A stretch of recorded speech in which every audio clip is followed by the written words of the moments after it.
اور آپ کو ایک لطیفہ بھی سنا دو چلو. میں گیا وہاں لندن ایک ہی مرتبہ میرا جانا ہوا.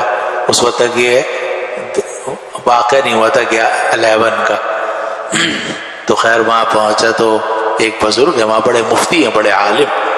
وہ مجھے ملے، کہنے کا بڑا لطیفہ ہوا ہمارے ساتھ. کہنے کا یہ ہوا کہ حضرت مولانا تقی عثمانی صاحب تشریف لائے ہوئے تھے آئرلینڈ.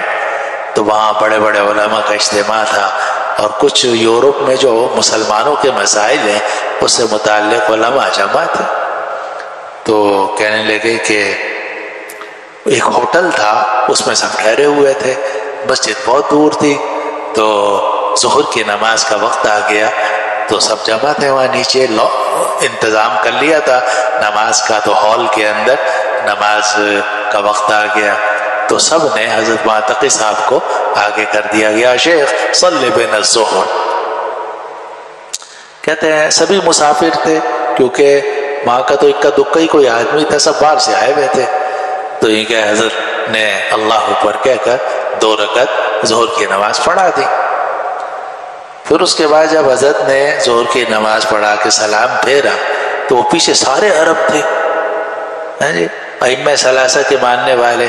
وہ کہنے لگے یا شیخ صلی بنا العصر.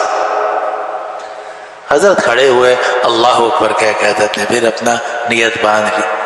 اب وہ مفتی یوسف ساچا صاحب وہ فرمانے لگے کہ میں حیران کہ مولانا تقی صاحب کو کیا ہو گیا، اور یہ جمع تقدیم کر رہے ہیں اور وہ بھی ظہر کے وقت میں. احناف کے ہاں تو یہ جائز نہیں ہے، باقی ائمہ کے ہاں تو سفر کے اندر جمع تقدیم جمع تاخیر سب جائز ہے، اور جمع حقیقی جائز ہے ان کے ہاں. ہمارے ہاں جمع حقیقی جائز نہیں، جمع سوری ہے.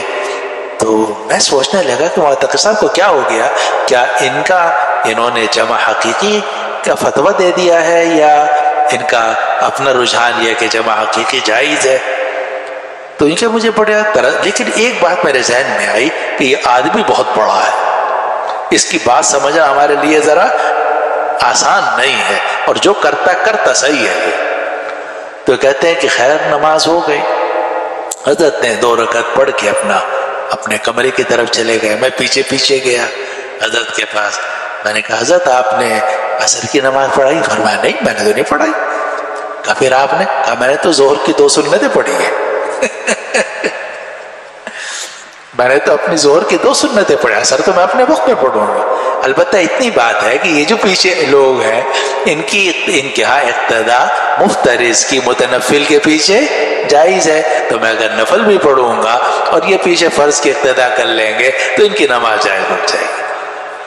اب دیکھ یہ ہوتا ہے فقیہ سمجھ، اور بات کو سمجھنا، مسائل کا استحضار رکھنا، اور پھر ان مسائل پر طریقے سے حکمت کے ساتھ موعظہ حسنہ کے ساتھ فرمایا ہم تو عصر کی نماز اپنے وقت میں پڑھیں گے.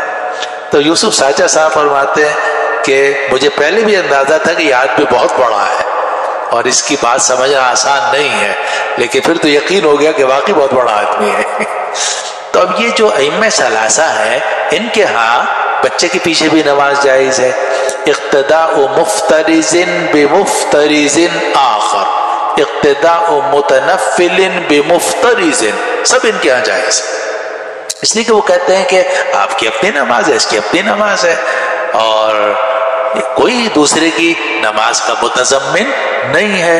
اس لیے ان کے نزدیک سبھی کی امامت اور متنفل کے پیچھے مفترض کی امامت سب جائز.